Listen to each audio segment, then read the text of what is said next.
하시죠. 예, 서로 사랑합니다. 그리스도의 평강이 함께하기를 원합니다.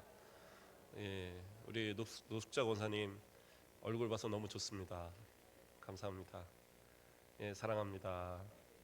예, 우리 권사님들이 새벽으로 기도하시고 저녁으로 기도하시고 우리 노숙자 권사님 빨리 회복하고 오시라고 그렇게 기도했는데 오늘 또 서서 막 같이 예배드리고 하는데 또 아프시면 어떡하나 그런데 서서 이렇게 하시더라고요. 감사합니다. 예, 너무나도 환영하고 하나님께서 또 치료에 또 속도를 더 빠르게 하셔서 더 강건한 모습으로 이전보다 강건한 모습으로 함께 예배하고 뛰는 그런 모습으로 회복되길 주님의 이름으로 축원드립니다. 네. 자, 오늘 말씀의 제목은 부활을 믿는 성도의 의무입니다. 부활을 믿는 성도의 의무. 그러니까 먼저는 부활을 믿는다는 게 무엇인가에 대해서 우리가 생각을 해봐야 될 것 같습니다. 제자들은 언제부터 예수님의 부활, 예수님의 그 하나님 되심에 대한 그러한 어떤 믿음이 확고히 있었을까요? 언제부터 예수님을 믿었다라고, 언제부터 그 부활의 예수님을 믿었다라고 생각이 드십니까? 사실 예수님은 예수님이 죽었다가 살아나실 것에 대한 이야기를 이미 제자들에게 말씀하셨어요. 그리고 마가복음 16장 11절 말씀을 보면 그들은 예수께서 살아나셨다는 것과 마리아에게 보이셨다는 것을 듣고도 믿지 아니하니라 이렇게 나와요. 그러니까 여러 번 얘기하시고 말씀하셨음에도 불구하고 정작 예수님이 부활하셨다는 소식을 들었는데 그러면 어떻게 되겠어요? 예수님 저 기다렸습니다. 예수님 역시 부활하셨군요. 이렇게 나와야 되는 게 정상인데 뭐예요? 예수님께서 살아나셨다는 소식, 여인들이 와서 그 살아났다는 소식을 전했을 때도 믿지 않았다는 거예요. 못 믿겠다는 거죠. 상식적으로 어떻게 죽은 자가 살아나느냐, 못 믿는 것이 제자들의 모습이었다는 겁니다. 그러면 도대체 제자들은 언제 예수님을 믿었을까요? 예수님께서 부활하시고 그들에게 직접 나타나셔서 자신의 손에 못자국, 그 허리에 창자국을 보여주시면서 이게 바로 내가 찔렸던 못자국이고 이게 허리에 찔렸던 창자국이다, 그렇게 보여주실 때 그때야 가서야 믿게 되었단 말이에요. 그러니까 이 제자들이 예수님을 믿는다는 거, 이 부활의 예수님을 믿는다는 거 그렇게 쉬운 것은 아니었던 것 같아요. 3년이라는 시간을 함께 보냈는데도 예수님 믿는 게 그렇게 쉽지는 않았다라는 얘기예요. 그러면 예수님께서 그러면 이 제자들이 그 들었던 이야기를 까먹을 만큼 예수님이 이야기를 한 번 하시고 이렇게 말았느냐? 그건 아니신 것 같아요. 아마 수없이 많이 하셨고 제자들뿐만 아니라 다른 사람들 앞에서도 그런 얘기를 많이 하셨던 것 같아요. 그 증거로 요한복음 20장 마가복음 8장 31절 말씀을 보면 인자가 많은 고난을 받고 장로들과 대제사장들과 서기관들에게 버림받아 죽임을 당하고 사흘 만에 살아나야 할 것을 비로소 그들에게 가르치시되, 그래서 예수님이 이렇게 말씀을 하셨어요. 그런데 대제사장들이 이것을 기억합니다. 마태복음 27장 63절을 보면 주여 저 속이던 자가 살아 있을 때에 말하되 내가 사흘 후에 다시 살아나리라 한 것을 우리가 기억하노니, 이렇게 얘기해요. 예수님께서 제자들에게 말씀하신 내용이 있고, 그리고 바리새인들과 이 대제사장들이 저 속이는 자가 누구예요? 예수님을 얘기하는 거죠. 예수님이 죽은 저 예수님이 과거에 자기가 죽었다가 사흘 만에 살아나리라는 것을 말했었다 이거예요. 그러니까 그들이 기억을 하고 있어요. 아니 바리새인도 기억을 하고 대제사장도 기억을 할 정도면 예수님께서 하신 말씀을 제자들의 한 번만 하신 건 없다라는 거죠. 성경에 몇 번 기록이 안 돼서 그렇지 아마 수없이 말씀하셨을지 몰라요. 왜? 곧 다가올 이 십자가, 이 고난의 때에 이 제자들이 믿음을 지켜야 되는 것은 당연하거든요. 3년을 공들여 가르친 그들이 믿음이 없이 뿔뿔이 흩어지고 예수님을 부인하버리면 그러면 예수님의 십자가를 누가 증거할 것이고 누가 그 부활을 증거하겠어요? 그래서 수없이 그 마음을 다잡도록 말씀했음에도 불구하고 대제사장들과 이 바리새인들이 다 알 정도로 그렇게 많은 말씀을 전했음에도 불구하고 그들은 어떻게 해요? 여인들이 와서 말을 하고 또 그렇게 부활을 하셨다는 증거를 베드로가 요한이 그 무덤에 들어가서 직접 확인하고도 그리고도 믿지 못했다라는 거예요. 심지어 예수님이 오셨을 때도 예수님이 귀신이 왔나? 영이 왔나? 이렇게 생각할 정도로 예수님이 그 함께 드시는 모습을 보고 그 말씀하시는 모습들을 보면서 그리고 나서야 진짜신가 보다 이렇게 생각했던 것이 제자들의 모습이고 그들의 믿음이었다라는 겁니다. 어떻게 생각하면 믿음을 갖는다라는 거 이건 상당히 어려운 일입니다. 우리 성도 여러분들은 언제부터 예수님을 믿으셨습니까?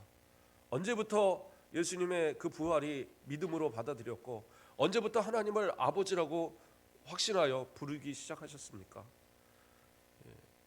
목사님은 언제부터일까요? 저는 사실은 기억이 없어요. 왜 기억이 없냐면 그냥 태어나서부터 부모님 따라서 교회 다녔고 유아세례부터 뭐 다 그러고 살았어요. 그냥 당연하게 하나님은 아버지셨고 당연하게 예수님은 나의 구주셨고 그냥 그렇게 살았어요. 특별히 의심할 만한 이유도 없었고 그런데 어느 순간 생각해 보니까 내가 믿는다는 자체가 너무나도 신기하다는 사실이 저도 느껴지더라고요. 내가 언제부터 예수님을 믿었을까? 언제부터 하나님을 아버지라고 했을까? 아니 우리 부모님이 저한테 무슨 신앙적으로 아주 강요를 해갖고 뭐 새벽기도를 데리고 다니고 이러신 분도 아니에요. 뭐 특별하게 주의를 지키라는 거 외에는 저한테 뭐 하신 것도 없고 특별하게 누가 저한테 신앙적 체험을 막 느낄 정도로 아주 큰 아주 감화를 주고 그런 적도 기억에는 없습니다. 그러면 뭐 제가 예수님 한번 잘 믿어봐야지. 그래갖고 제가 뭐 성경을 막 열심히 연구하면서 목사님 되기 전에 뭐 성경을 연구하면서 막 이렇구나 하고 그래 본 적도 없는 것 같아요. 아니 그런데 어떻게 믿음이 있을까요? 근데 믿음이 있어요. 그래서 믿음이 있으니까 목사님도 됐겠죠. 믿음이 있으니까 우리 성도들 앞에 이렇게 설교도 할 것이고. 오죽하면 제 친구가 한번 그러더라고요. 너는 목사님 되려고 하는 것이 다행이다. 그러니까 목사님 되기 전에 예전에 고등학교 때 그러더라고요. 너는 목사님 되려고 하는 게 다행이다.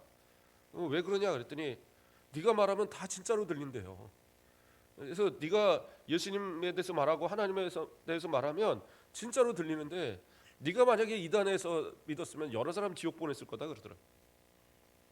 그런데 그러한 확실한 믿음이 나에게 언제 생겼는지 저는 잘 모르겠습니다.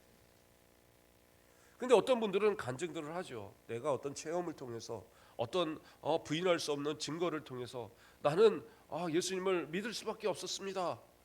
때로는 그런 모습도 참 부러웠어요. 아니 저런 분들은 이렇게 간증이라도 할 것이 있는데 신학대학 가고 이러면 MT 같은 거 하면 다들 서로 간증을 해요. 저는 우리 뭐 꿈에서 뭐 예수님이 보여주셔서 그래서 왔어요. 뭐 어떤 사람은 질병이 걸렸었는데 하나님께서 나게 하셔서 서원하고 저 왔어요. 또 어떤 분들은 우리 할머니가 나를 두고 막 서원 기도하여서 그래서 왔어요. 뭐 별 이렇게 간증들이 많은데 저는 그냥 제가 하고 싶어서 왔습니다. 저는 맞거든요. 저는 목사님을 하고 싶어 한 사람이에요. 뭐 특별하게 다른 계기가 있는 것도 아니고 내가 평생 교회에서 신앙생활하면서 마음껏 주의하면서 살아갈 수 있는 방법이 뭘까? 목사님밖에 없더라고요. 그래서 나는 그냥 목사님 한다고 그랬어요. 저희 아버지가 서원한 것도 아니고 무슨 어머니가 뭐 부흥회 때 뭐 이렇게 한 것도 아니고 그냥 제가 한다고 했고 그렇게 해서 그냥 그렇게 이제까지 왔어요. 그런데 저 자신이 되게 신기하다니까요. 저는 아니 도대체 내가 어떻게 믿을 수 있었을까? 그게 하나님의 은혜인 거예요. 그게 하나님의 역사입니다. 그렇죠? 베드로와 이 제자들 그렇게 수없이 3년 동안을 가르치셨고 그리고 부활에 예수님께서 직접 나타나 주셨을 때에도 그들은 어떻게 해요? 영인가 하고 믿지 못했어요. 그랬던 하나님을, 보이지 않는 하나님을 믿고 있다는 거. 저만 신기한가요? 제가 지금 제 자랑하는 게 아닙니다. 우리 성도들 다 그러시잖아요. 지금 믿지 않는데 이 자리에 계십니까? 믿으니까 계시잖아요. 그러면 그 믿음이 어떻게 생겼다라고 기억을 하십니까? 물론 어떤 체험이 있는 분들은 기억을 하시겠죠. 그럼 어떤 분들은 교회를 나오다 보니까 한 주 나오고 두 주 나오고 세 주 나오고 한 달 나오고 두 달 나오고 세 달 나오고 1년 다니고 2년 다니고 3년 다니고 이러다 보니까 어느 순간 내게 믿음이 생긴 이런 분들도 있어요. 그러니까 어떤 이단들은, 구원파 같은 이단들은 와서 물어보잖아요. 너 언제 예수 믿었어? 언제 맨날 몇 시에 몇 분에 예수 믿었어? 그거 대답하는 사람이 과연 몇이나 될까요? 그러니까 너 그거 못하면 구원 못 받은 거야. 너 나 따라와 해갖고 막 끌고 가요. 그런데 그렇게 특별한 체험이 있어 믿게 되는 경우도 있지만 대부분의 성도들은 어느 순간 믿고 있는 거예요. 어느 순간 예수님이 내 안에 계시고, 어느 순간 내 입술에서 하나님을 아버지라 고백하고 있고, 어느 순간 내가 하나님 없이는 살 수 없는 사람, 어느 순간 나는 예수님 없이는 살 수 없는 사람, 이게 되어 있더라니까요. 어떻게 보면 우리 성도들이 보고도 못 믿었던 그 제자들보다 오히려 지금 보지 않고 믿는 여러분들이 더 신앙이 좋은 것이라 저는 그렇게 생각합니다. 예수님이 그렇게 얘기하셨잖아요. 제자들이 예수님을 만났어요. 그리고 나서 그 자리에 빠졌던 도마가 오니까, 야 도마, 우리 예수님 오셨다 가셨어. 그러니까 뭐예요? 미쳤는 줄 알았어요. 아니 뭐 단체로 미쳤나? 나한테 농담을 하냐? 예수님이 어떻게 살아나시냐? 귀신 봤냐? 나는 손에 못자국, 허리에 창자국, 내 손가락으로 찔러보지 않는 이상은 난 못 믿어. 그게 도마였어요. 예수님의 제자가 예수님이 부활하셔서 나타났다는 말을 들었음에도 불구하고 그런데도 나는 못 믿겠다고 했단 말이에요. 그런데 우리 성도들은 어떻게 해요? 예수님 보셨어요? 예수님 부활하신 거 보셨습니까? 그 뭐 무덤가에 들어가서 예수님 그 세마포 이렇게 오늘 새벽에 얘기한 것처럼 세마포 이렇게 그대로 있는 이거 다 보셨어요? 못 보셨잖아요. 그런데 어떻게 믿으세요? 이게 하나님의 은혜고 이게 기적 아니겠어요? 만약에 여러분들한테 누군가가 자, 이 안에 있는 이 물을 먹으면 모든 병이 납니다. 제가 만약에 이런 얘기를 했단 말이에요. 그럼 믿으시겠어요? 못 믿을 거 아니에요. 믿으면 안 됩니다. 믿으면 이단되는 거예요.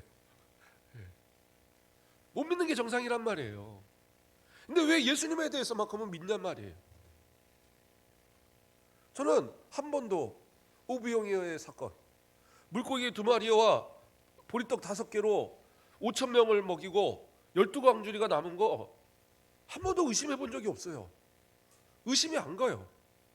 왜요?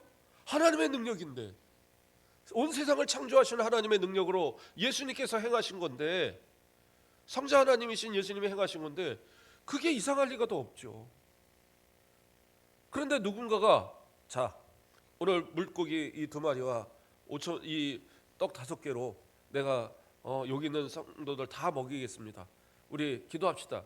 그럼 뭐라 그러겠어요? 미쳤다고 그러겠죠. 그러니까 일반적으로 상식적으로 믿을 수 없는 거예요. 어떻게 보면 믿는다는 게 이상한 거예요. 그런데 어떻게 해요? 우리 믿어요. 이것이 내 힘으로 되지 않았다는 증거입니다.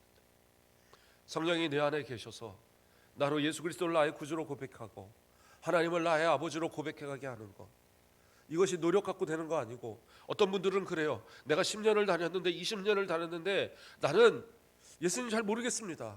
하나님 잘 못 믿겠습니다. 실제로 그렇게 고백하는 분들이 있어요.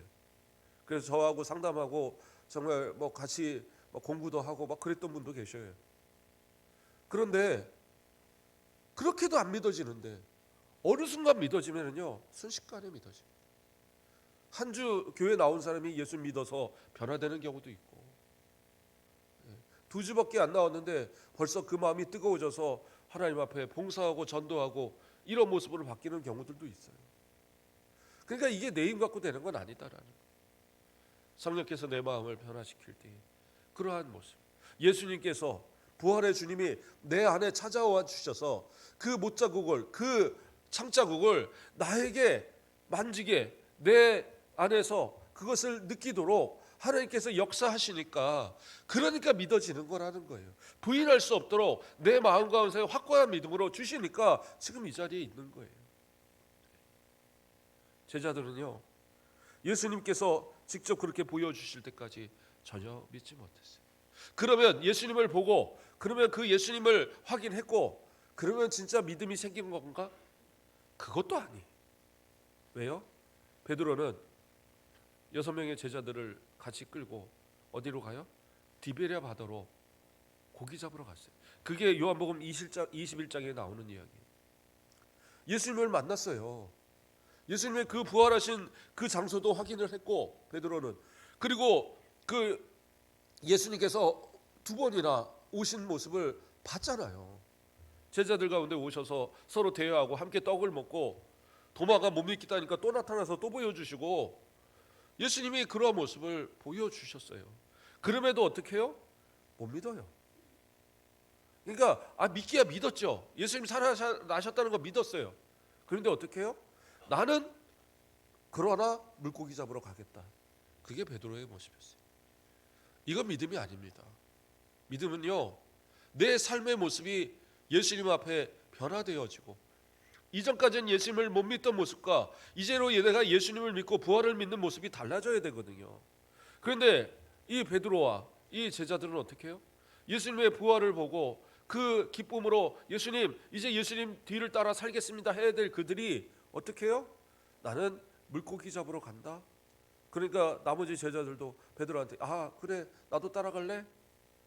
그래서 몇 명의 제자들이 모여서 디베랴 호수로, 그 갈릴리 호수로 고기 잡으러 갔단 말이에요.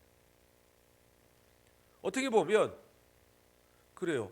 머리로는 예수님을 아는 거예요. 머리로는 분명히 예수님을 알아요. 예수님이 십자가에 달리셨다더라. 저 부활하셨다더라. 그래 생각해 보니까 그냥 부활하신 건 맞는 것 같아. 그런데 나는 내 삶은 내 마음대로 살래.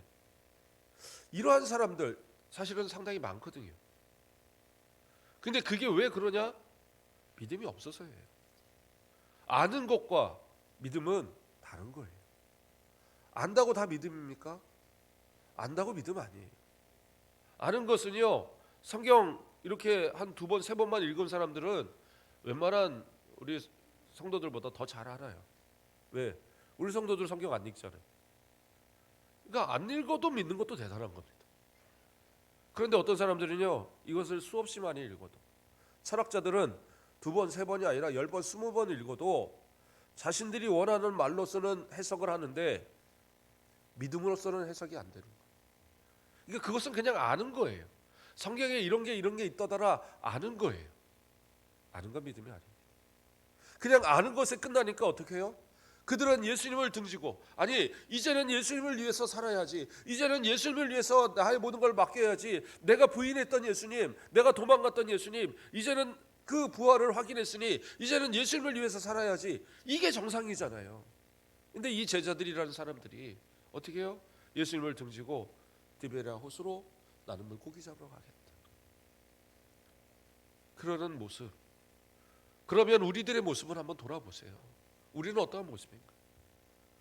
아까 말한 것처럼 예수 믿는 게 참 신기한 일이고 기적적인 일이고 나는 진짜 예수님을 믿는데, 그러면 내가 삶 속에서는 그 예수님을 어떻게 나는 느끼고 어떻게 생활하고 계십니까? 예수님과 동행하고 계세요? 예수님이 지금 나하고 항상 함께 하신다는 게 느껴집니까?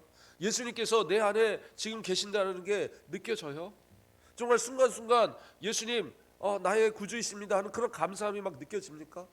하나님께서 항상 우리와 함께 하셔서 어느새 어디서나 우리를 다 지켜보고 계시고 우리와 동행하고 계신다는 이러한 마음들을 우리가 가지고 계세요? 근데 왜 삶 속에서는 그렇게 안 사시냐는 거죠. 그게 우리들의 모습 아니었느냐는 겁니다.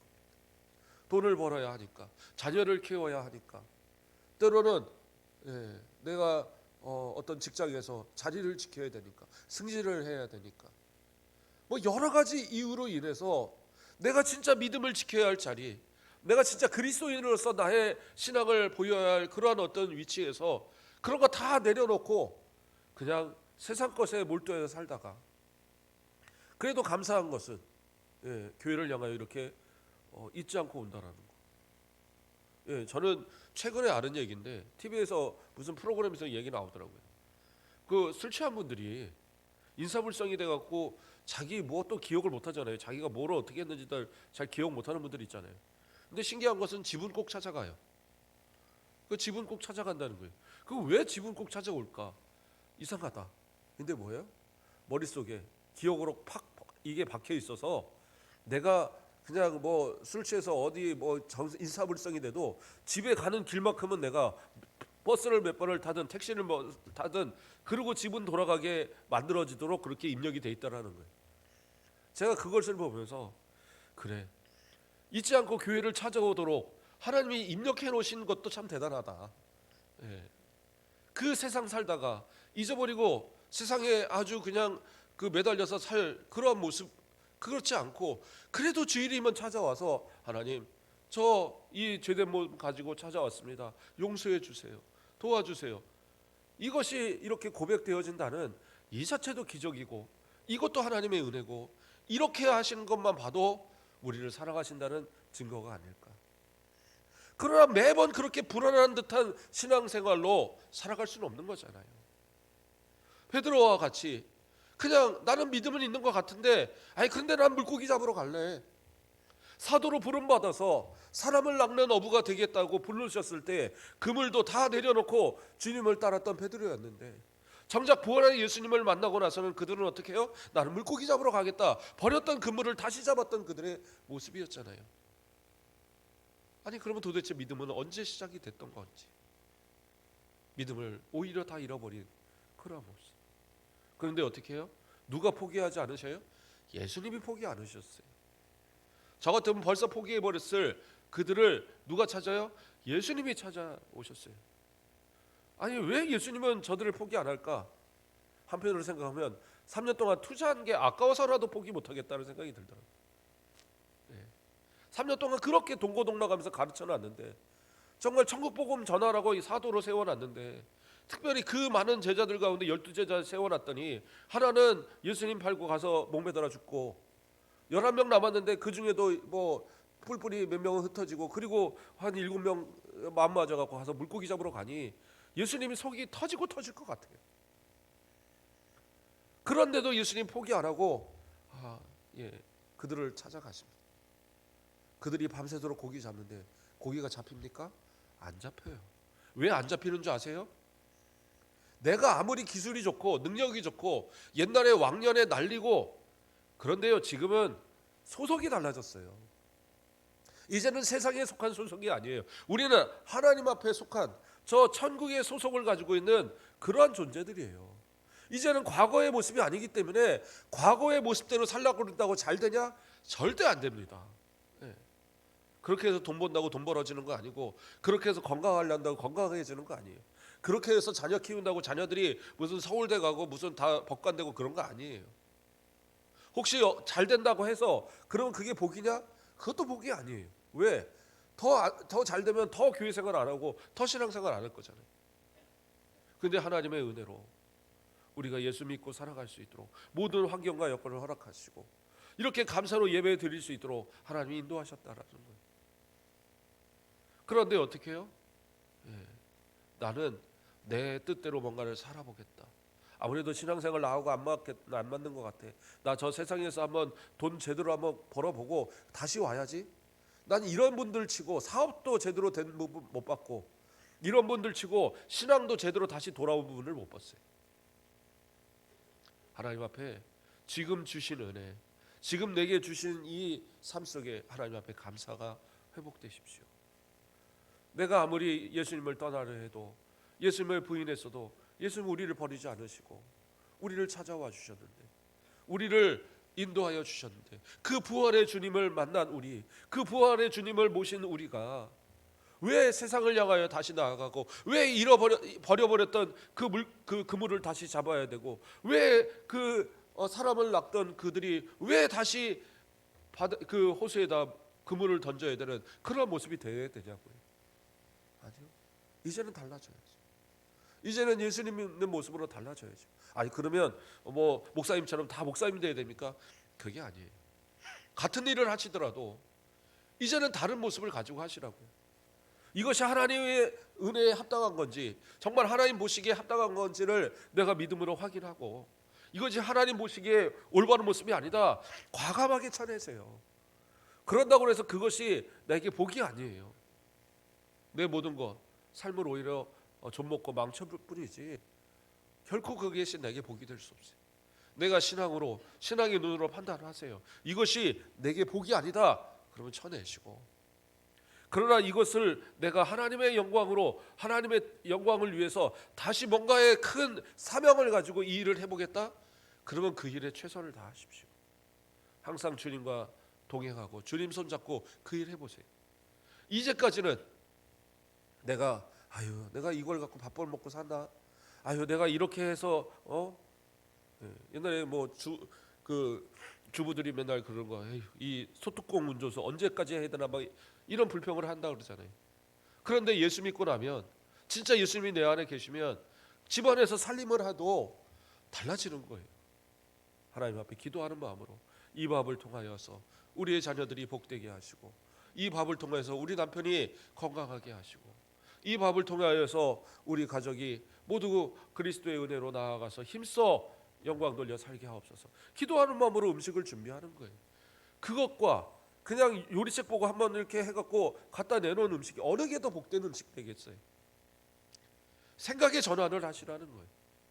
나가서 일을 할지라도, 그렇죠? 중장비를 모는 일을 할지라도, 포크레인을 몰고 뭐 덤프를 몰고 한다 할지라도 하나님 앞에 기도하면서, 하나님 이것을 통해서 일하는 가운데 정말 이렇게 해서 세워진 건물이 주님 영광 위한 그러한 사람들이 차고 넘치는 건물 되게 하시고, 내가 이 쌓은 이 기초가 정말 이 자리에서 하나님 믿는 사람들이 복되게 함께 살아가는 이런 자리 되게 하옵소서. 그러한 기도하는 마음으로 한 번씩 일을 해보세요. 이게 얼마나 기쁘고 즐거운 일이 되겠어요. 봉사도요, 기쁨으로 해야지 봉사합니다.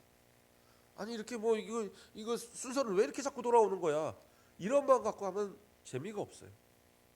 그런데 기쁨으로, 언제 할까, 언제 이걸 해야지, 젊은 구역은 뭐 카레 했다는데 나는 짜장 할까, 뭐 미리부터 막 고민을 해보고 생각도 해보고, 그러면서 음식을 하나하나 만들면서 기도하면서 그 음식을 나눌 때 그 먹는 모습 하나하나 봐도 얼마나 기분이 좋겠어요. 내 부모가 먹는 것처럼, 내 자녀가 먹는 것처럼, 내 남편이, 내 아내가 먹는 것처럼 그 입에 들어가는 것을 보면서 얼마나 기쁨이 넘치겠어요.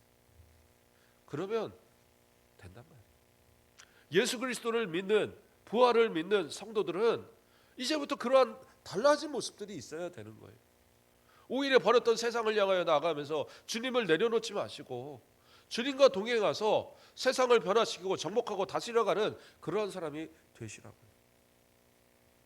예수님을 버리고 디베라 호수로 물고기 잡으러 간 그들, 밤새도록 고기 잡았지만 못 잡을 때에 예수님께서 저 바닷가에 서 계셨어요. 아니 호숫가에 서 계셨어요. 호숫가에 서서 가만히 지켜보고 계시는 겁니다. 날이 새가요. 그런데 물고기를 한 마리도 못 잡아요. 기다리다 저놈들이 언제 끝나나 기다리다 안 되겠으니까 예수님 한마디 던집니다. 얘들아, 물고기 좀 잡았냐? 없습니다. 그래? 그러면 물고기 오른쪽으로 던져봐라. 그 그물을 배 오른쪽으로 던져봐라. 아니 밤새도록 고기 안 잡히는데 오른쪽이든 왼쪽이든 안 던져봤겠어요? 무슨 무식하게 계속 왼쪽으로만 던져 이랬겠냔 말이에요. 여기도 해보고 저기도 해보고 다 해봤겠죠. 그런데 예수님께서 그 한마디에 뭐예요? 물고기 잡으러 그 그물 오른편에 던져봐. 그런데 그 말 한마디에 물고기가 어떻게 해요? 그물이 너무 차갑고 이것을 끌고 이 배 위로 얹을지도 못할 정도로 그렇게 가득 물고기가 잡혀버렸어요. 이유는 단 하나입니다. 뭐였어요? 예수님께서 말씀하신 대로 예수님을 믿는 믿음으로 예수님이 그 주시는 지혜로 하니까 됐어요. 똑같이 같은 일을 했어도 내 힘으로는 안 됐는데 예수님 말씀 순종할 때 됐더라고요. 그게 신앙인들이 살아가는 삶의 모습입니다. 그게 세상 사람들과 다른 거예요. 똑같이 밥 먹고 똑같이 일하지만 세상 사람들은 그래요. 야, 그게 예수님이 주신 거야? 하나님이 주신 거야? 에이, 그냥 네가 일해서 번 거잖아. 아니요. 우리 누구한테 감사해요? 하나님께 감사해요. 먹을 때도 감사. 일을 하여 버는 거에도 감사.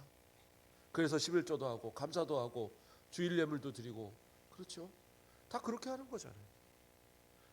그러한 감사의 모습들, 진짜 왜 그러한 감사가 나올 수 있어요?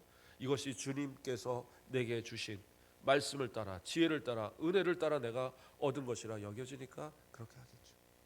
예수님의 말씀 의지하여 그 그물을 건질 때 그물을 끌고 저 바닷가로 나와서 그 고기를 한번 세어봤어요. 뭐예요? 작은 자잘한 고기는 필요도 없고 큰 고기만 샜는데 153마리, 153마리라는 큰 많은 고기들이 가득 채워졌어요. 이게 하나님의 은혜고 예수님의 스케일입니다. 그 크기예요.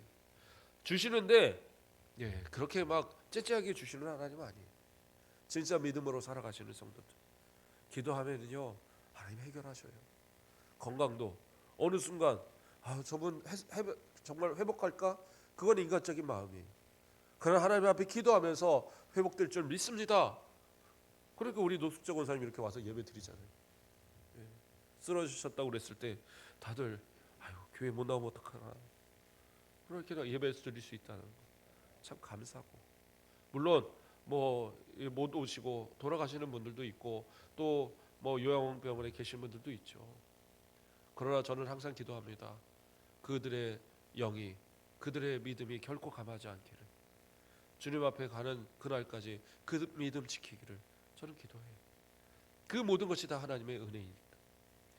자, 그래서 예수님께서 이제 베드로를 부르시고 떡을 구워 놓으시고 생선을 갖고 오라서 구워 주시고 친히 그거를 살점을 떼어가면서 다 먹여 주시고 배불리 먹고 나니까 불러오는 거예요. 그러면서 베드로야 일로 좀 와봐. 네. 베드로, 너 나 사랑하냐? 이 모든 사람들보다 나 사랑하냐? 예수님이 물으셔요. 그러니까 베드로가 예수님 사랑하는 줄 예수님이 아십니다. 그러면 내 양을 먹여라. 예수님이 책망하시거나 뭐가 하시는 게 아니에요. 찾아와셨고 베드로를 불러내셨고 베드로에게 말씀하시는 요구하는 건 다른 게 아니에요. 나를 사랑하는지를 확인하시고 사랑한다는 고백 속에 사랑하냐? 진짜 믿냐? 진짜 나를 믿냐? 그러면 어떻게 해요? 나를 사랑하냐? 그러면 내 양 먹이라는 거죠. 그 의무를, 믿는 자의 의무를 다시 그에게 지워주신 거예요. 그렇게 3번을 물어보셨어요. 사랑하냐 사랑하냐 사랑하냐 물어보니까 베드로가 3번째는 어떻게 해요? 근심하면서 도대체 예수님이 왜 그러실까? 왜 나한테 자꾸 물어보실까? 내가 예수님 부인한 거, 예수님 그 등 뒤로 하고 도망갔던 거, 그것 때문에 지금 이러시나? 별 생각을 다 했을 거예요. 그러면서도 그가 고백하는 것이 뭐예요? 주님 모든 것을 아시오매 내가 주님을 사랑하는 줄을 주님께서 아시나이다. 진심을 다해서 믿음을 고백할 때, 그때에도 예수님이 이야기하신 건 뭐예요? 내 양을 먹이라는 거예요. 진짜 믿는 자, 이제 믿음으로 살아가는 자, 진짜 하나님의 은혜로 살아가는 자, 그들에게 요구되는 의무, 어떻게 보면 그 딱 한 가지가 뭐냐? 주님의 양을 먹이라는 거예요. 주님의 양을 기르라는 겁니다. 그게 우리에게 맡기신 그러한 사명이에요. 그러니까 믿음 생활은요, 나 혼자 하는 게 아니에요. 분명히 나도 내가 언제 예수님 믿었는지 모르지만 누군가가 나를 예수님 믿도록 도와준 사람들이 있어요. 내 부모가 나를 위하여 기도하고 나를 인도했든지, 내 친구들이 나를 인도하여 왔든지, 어느 날 목사님의 설교 가운데 내가 갑자기 뜨거워져서 믿음이 생겼던지, 이 방법 저 방법 누군가를 통해서 누군가의 말을 통해서 누군가의 손길을 통해서 내가 예수를 부인할 수 없도록 만들어 주신 그 은혜가 있었어요. 그러면 어떻게 해요? 나도 예수 믿었으면 이제 나도 그러한 존재가 되어야 된다는 거예요. 그게 부활을 믿는 성도들의 진짜 그러한 믿음을 가진 성도들의 모습인 거예요. 여러 가지 방법, 내가 살아가는 동안의 모든 방법들이 이제는 뭐예요? 하나님께서 맡기신 양들을 기르고 먹이는 일로 살으셔야 돼요. 나는 족구 우리 협회가 있다. 족구 모인다. 예. 저기 어디 족구장 새로 만든 데 보니까 옆에 회원 모집 써 있더라고. 그 족구 이렇게 팀을 만들어. 좋아요. 그러면 어떻게 해요? 그 족구팀을 다 난 전도하겠다. 마음을 먹어보세요. 예. 그게 불가능한가? 가능합니다. 예. 제 친구 하나는 맨날 축구하고 다니더니 제가 보면 맨날 축구만 하느냐. 그러니까 축구만 하러 가면 한 명씩 데리고 오더라고요. 예. 이게 옆 동네인데 축구 하다가 친해졌어. 그러고 데려와요. 그래도 또 학교에서 축구하다가 또 데려와요. 그래도 전도가 되더라고요. 마음의 소망을 품고 이제는 내게 주신 은혜와 그 사랑으로 내가 이것이 나에게 주신 하나님의 사명이다 생각을 해보시면 모든 것이 전도할 수 있는 기회가 되어지는 거예요. 어떤 사람이 그랬대잖아요. 그 똑같은 신발 회사 그 직원들이 한 사람은 저 인도에 갔더니 그 인도의 사람들이 다 맨발 벗고 다니더라는 거예요. 아니 저기는 신발 못 팝니다. 왜? 사람들이 신발을 살 리가 없죠. 다 맨발로 다니는데 뭐 신발을 누가 사겠습니까? 저곳엔 못 팝니다 그랬다는. 근데 어떤 직원을 가서 이야기했습니다. 아니요, 저곳에는 신발을 안 신는 사람이 너무 많습니다. 저 사람들한테 신발 하나씩만 팔아도 우리 회사는 대박을 냅니다. 그랬다라는 거예요. 파는 것이 어렵겠지만 그러나 어떻게 해요? 그것을 기회로 삼는 거죠. 저와 여러분들 전도하는 거 어려워요. 힘듭니다. 예. 목사님은 쉽습니까? 저도 어려워요. 제가 어디 가서 뭐 누구를 잡아갖고 올가매고 올 수 있는 것도 아니고, 제가 뭐 어디 축구하러 다니면서 사람 하나씩 꼬셔올 수 있는 것도 아니고 어렵습니다. 그러나 우리 성도들 마음의 소망 가지고 그래요. 예수님 믿는 믿음으로 내가 양을 나에게 먹이고 칠하고 기르라고 하셨는데 저 보이는 양들을 내가 좀 책임질 수 있도록 하나님 도와주세요. 그래서 함께 있는 직장에 있는 사람들, 함께 취미 생활하는 사람들, 함께 무엇인가를 하는 사람들 하나하나 마음의 소망을 품고 좀 인도하고자 마음을 한번 품어보세요. 그러한 마음 갖는 자체가 믿음이지 꼭 열매가 있어서 10명 20명 데려와야지 믿음은 아니에요. 우리가 전도 행사를 하는 것도 엄밀히 말하면 전도하는 것도 중요한데 그 마음을 갖는 자체가 믿음이 더 커지는 거예요. 내 믿음을 키우기 위해서라도 주님 맡기신 그 사명 생각하고 진짜 내 믿음을 더 회복하고 내가 믿음이 있다는 사실을 스스로 한번 확인해보는 그러한 우리 모든 성도들. 그래서 이 부활의 아침에 부활의 주님과 동행하고 주님 맡기신 사명 따라 날마다 승리의 삶 살아가시는 모든 복된 성도들 되길 주님의 이름으로 축복드립니다. 기도하겠습니다. 사랑의 하나님 감사를 드립니다. 예수님께서 수없이 죽었다가 살아나실 것을, 또 사흘 만에 부활하실 것을 가르쳐주고 또 알려주었던 제자들이었지만, 그러나 정작 예수님 부활하셨어도 제대로 믿지 못하고 부활의 주님을 보고도 고기 잡으러 갔던 그들의 모습의 것을 바라봅니다. 그럼에도 우리같이 예수님을 눈으로 보지 못한 우리들임에도 예수님 믿고 구원의 백성 하나님의 자녀 되게 하셨사오니 이 크신 은혜 얼마나 감사한지, 이제는 오직 주님 앞에 이 감사를 하나님 앞에 영광 돌리고 주님 맡기신 귀한 사명 감당하며 살아가는 우리 모든 성도들 되도록 축복하여 주시옵소서. 감사합니다. 예수 그리스도의 이름으로 기도드립니다. 아멘.